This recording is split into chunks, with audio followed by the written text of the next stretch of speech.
Hey, Sully, how are you today? Pretty good, man. Did you catch McGarry's crazy tale of his route to and from Pittsgrove last night? I did not catch that. I'm sure I'll speak to him about it at some point during the day. But I understand he had a little car problem, and he breaks down. He breaks down in Mays Landing, hops a Uber from Mays Landing to Pittsgrove, then gets a ride back after the game to Washington Township from Mike Rodano, and has his wife come down from Howell to pick him up in Washington Township. So crazy story but hey, that just shows the dedication of South Jersey sports reporters. There you go. You connect the dots, and McGarry was safely home for this morning's 2 Diet Coke phone call. So. And he got home in time to see USC lose to Washington State. So he loves the Trojans. He does. Yeah. They're on, for some reason they're on TV every weekend too. I don't understand that, but that's all right. So tell us what's going on in your world. What's going on in my world? The same thing that's going on in probably everybody else's. It's the high school football kind of. I don't know. We stepped on the brakes, so to speak, this week. A lot of teams on byes, and the schedule getting shortened up to lengthened to Thursday, Friday, and Saturday, but far fewer games on each night this week. But still a good time, and some quality games last night, obviously. And where were you at last night? Took in Deptford and Sterling. Sterling's off to one of its best starts in about 3 or 4 years now. Went to 3-0 with a rather convincing 40-10 win over Deptford. And Sterling's a program that the last couple of years had really slipped. Only 1 win last season, and I believe it was 3 wins the season before. And they've turned things around. These kids kind of took their bumps and bruises the last couple of years, and now are getting an opportunity to enjoy some success. So last night they had a real nice game. Took them they were up 12-0 at halftime, but took them a little 12-3. I'm sorry, 12-3 at halftime, and it took them a little while to kind of really get going. But once they really got going in the second half of their run game, they put it all together, and next thing you know, it's the game was really kind of got out of control. So a team that next week will really be tested when it takes on West Deptford, the defending South 2 champions. They've won 15 in a row now, and they're still undefeated, obviously. So, Sterling has set itself up to see, what it's really made of next week against a team that, in West Deptford that is year in and year out all in the mix for a sectional championship.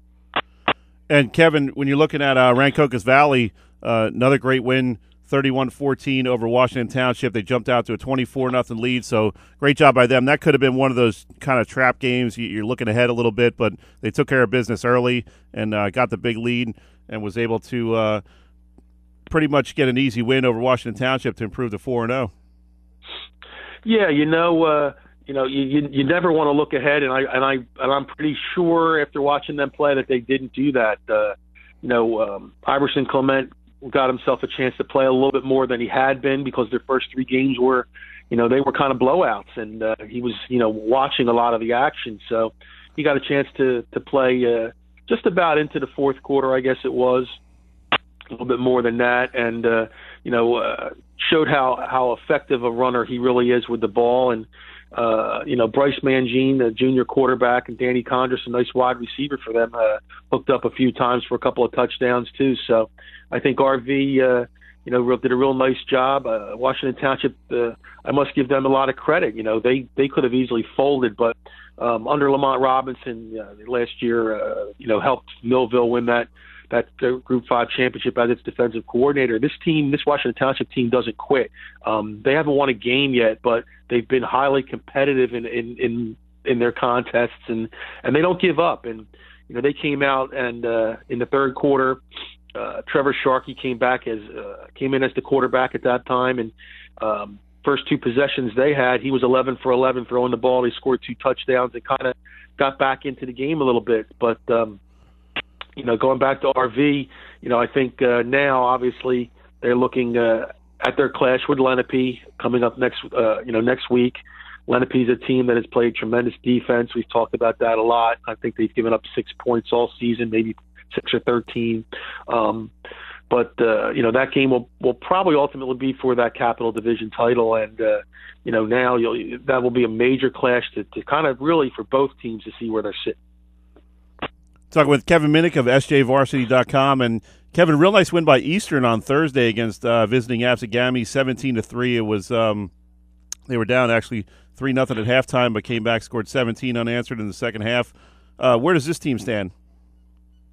Eastern's obviously a much improved team, and it's been a while. It's been a few years since they've enjoyed some success. They kind of, they went to the South Jersey Group 5 championship with Tommy Flacco in his senior year and lost to Cherokee. But since then, things kind of really took a downward spiral, and no one, I really don't know why they kind of fell off the map as they did. But John Doherty's in there this year, the former Paul VI coach. I guess he's really done a nice job and getting these kids back together, maybe getting them a little bit more motivated, I guess. And, they've won their first 4. So, is their schedule as difficult as it may have been in the past? Probably not.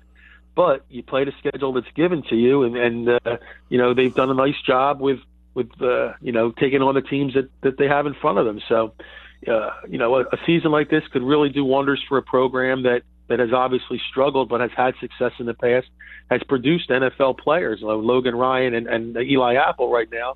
And, maybe it motivates the kids to maybe work a little extra harder, or maybe one more lift in the weight room, or one more sprint on the field, and kind of build some momentum and get the program back to where it was. So I think Eastern is a team that, is really benefiting from the hard work and is doing a real nice job. Now, Kevin, how about Morristown? Is this team for real? Obviously, a big win over Northern Burlington last night, 33-11. Tell us about this team, what you know about them, and is this a team that can maybe make the playoffs and make a little bit of noise in the playoffs? It's been a little while for them as well. I have not seen them play, but to get off to a 4-0 start is really is really great for them. They've struggled, like I said, and to start to feel what it feels like to win and generate some momentum. I think at this point, maybe you look at them and maybe they are going to be a playoff team. I really haven't seen them or read enough about them to get a real good idea of where they're at. But they're making plays, they're winning games, and I think that when you look at them in this first 4 or 5 weeks of the season, that's probably a team that kind of jumps out at you as one that maybe you didn't expect to see this happen. So, they're playing good football under Bo Sherry, and, we'll see what happens the rest of the season. But, obviously, like I said, building some momentum, and hopefully that does lead to a playoff spot for them, and then, anything can happen. Yeah, Kevin, they really jumped out at me as one of those surprise playoff contenders. Anybody else sort of fit the bill for that moniker? There's the curveball you threw at me. I haven't really sat down. That's the old 2-0 curve when you're sitting fastball. Yeah, it's still we're still very early in the season. Once we get through this weekend and some teams will have, most teams will only have 3-4 games, 3 maximum 4 games under their belt, except for a couple. So I think maybe after this weekend, maybe really after teams get 4 and 5 games in, we'll really have a better idea of who exactly is in the mix and what teams may have jumped out at us that we really didn't think about. Kevin, do you think Delsey can rebound from last night's loss? That's a tough loss when you're on the road and you got the team on the ropes. You're up by 14 with about 7-8 minutes to go, and you lose in overtime. They also had that forfeit loss to Cedar Creek for using an ineligible player. What's the status on Delsey? Can they respond and do enough to make the playoffs? You mentioned those last 2 games. Throw in the fact that they were a field goal away from sending their game against Timber Creek into overtime, and they're looking at it themselves and maybe wow, that's some really horrible luck, and maybe people look at it like bad things happen in threes and their bad things are over now. So I think Delsey in the past has had seasons where it started 1-3, 2-4 or so, and really got on a roll, got into playoffs, and then obviously found ways and won championships. So I wouldn't count them out right now. You hate to. Most coaches don't like moral victories. When you look at it, maybe when you take a look at it in a week or two, maybe they look back and say, well, you know what, we were this short against Timber Creek. We were just this short against Holy Spirit. We were right there. Now let's just turn it around and make things go. And I think they're going to. I think they're going to be a team that will get on a roll. I mean, Sal Marquez is the tradition that they have at Delsea doesn't tell me that this team will now fold up the tent and go home quietly. I mean, I think they're going to turn things around. They're going to get momentum going, and I think this is going to. I still think this is going to be a playoff team. And if this becomes a playoff team, and they look back on the way they played against these teams, and they correct these, I guess maybe these mistakes that ultimately led to close losses, that they're going to be extremely dangerous again when the playoffs roll around. So I don't count Delsea out for 1 second. Until they are mathematically eliminated, I think Delsea is a team you always have to figure to be in the mix in South 3, and a team that will year in and year out obviously challenge for championships. I'll tell you what, you make a great point, Kevin, that they do have that tradition to fall back on, and if you're a team that's in contention in South Jersey Group 3, I don't think this is a team you want to see make the playoffs. You're kind of hoping for another loss or two to knock them out, because that's a team, you get them in the playoffs, man, that's a really tough matchup. I was impressed with their offense. Mason Maxwell, really athletic quarterback. They got a couple of running backs who can rip off a 60-yard run at any time. So that's, if you're South Jersey Group 3 and you're maybe in line for a 2 or 3 seed, and you don't want to see Delsea in the 2-7 game for sure. No, like I said, there's something to be said for the tradition that's down there. You don't win multiple championships. You don't win 4 in a row and get to a 5th game, without knowing how to win. And like I said, they've had their years, their championship years, where they've started. You look back at it, you'd say that they started kind of slow, and they went 1-3. They went, they had early season losses that most teams would be done with. So, like I said, Delsea, you never count them out. Absolutely not. And they've shown that they're more than capable of running the football. They've shown they're more than capable of playing very good games. They're just kind of finding, I guess, ways are just popping in for them to lose games at the end. But no, I would never consider Delsea out of the equation. Talking with Kevin Minnick of SJVarsity.com. And Kevin, real quick before we let you go, Timber Creek, is that just a product of they're getting everybody's best game, or do they still have some things to figure out? I know they've haven't lost a game, but they haven't looked as dominant as last year. Is this a team that's just kind of trying to figure out what it can do offensively and defensively, and just needed a few weeks to kind of get everything together, or is this just a product of everybody trying to knock them off? Well, for the past couple of years, it's been, it's everybody's big game when they face Timber Creek. And, this year, this Timber Creek team is a little bit different in that it's got a lot of kids who are really seeing the field for the first time. They've sat behind, some tremendously talented players over the last couple of years.